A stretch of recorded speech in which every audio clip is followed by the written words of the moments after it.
Monsieur Girard, bonjour. Monsieur Girard, bonjour. On espère que vous êtes content de nous voir.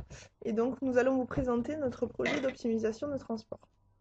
Donc, nous avions pour objectif, sur le cas d'Istrigaz, d'améliorer tous les résultats d'au moins 10%. Et donc, nous avons essayé de réussir cette mission. Donc, pour réussir donc, à obtenir ces 10%, nous avons tout d'abord créé un distancier. Donc, nous avons utilisé la méthode du vol d'oiseau pour le créer. Donc, cette méthode s'appelle également la méthode euclidienne. Et donc, c'est l'opposé de la méthode Manhattan, puisque la méthode Manhattan, comme on le sait, n'accepte pas les diagonales. Donc, ici, le vol d'oiseau, c'est le chemin le plus court d'un nœud à un autre.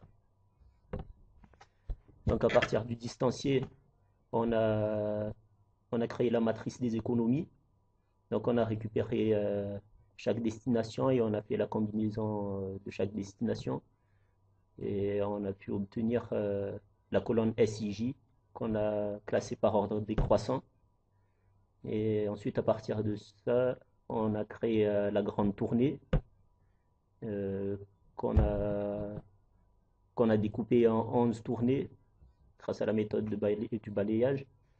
Et ensuite, à partir de ces 11 tournées-là, en fait, on a essayé d'optimiser au maximum les camions.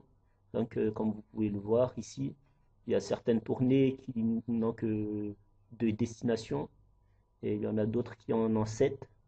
Par exemple, la tournée 2 et la tournée 10 sont totalement opposées. Et c'est dû en fait à l'optimisation du remplissage de chacun des camions.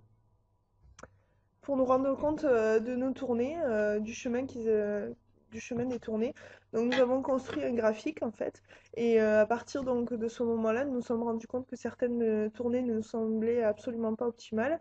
Et donc nous avons donc procédé à quelques réajustements donc de certains points qui étaient dans certaines tournées. Donc nous les avons basculés dans certaines autres afin d'optimiser donc la distance. Mais cependant, il a fallu quand même tenir compte donc du remplissage des camions puisque la demande, les camions ne pouvaient pas être remplis à plus de 50, donc nous avons tenu compte de la demande grâce à une colonne demande cumulée que nous avons effectuée donc dans notre fichier Excel. Donc ici, comme vous pouvez le voir, dans la solution 1, c'est la solution que vous nous avez donnée au départ. La colonne 2 représente les objectifs à atteindre. La colonne 3, la solution 2, représente nos solutions à nous. Et la quatrième colonne représente l'écart entre votre solution et la nôtre. Donc comme vous pouvez le voir, on a fait moins de distance que vous. Donc on a fait 1043 km alors que la cible a été de 1139. Donc on en a fait moins. Et sinon, pour les coûts de revient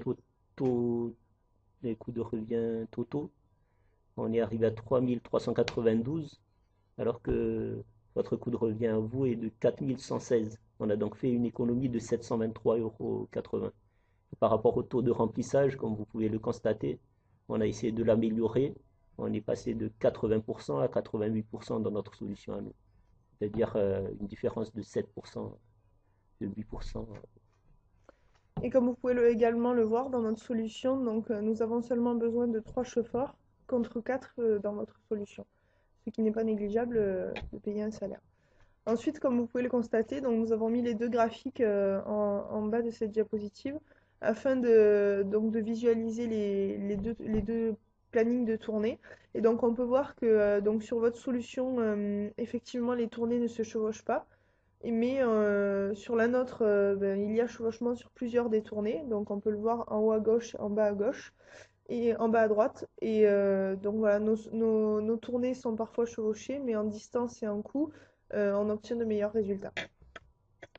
Donc pour conclure, nous pouvons dire que l'objectif a été atteint, puisque Daniel a présenté les différents écarts, et ensuite donc la distance, qui était quand même le point clé, a été réduite de 18%. Donc comme l'objectif était de 10%, nous avons réussi l'objectif haut la main.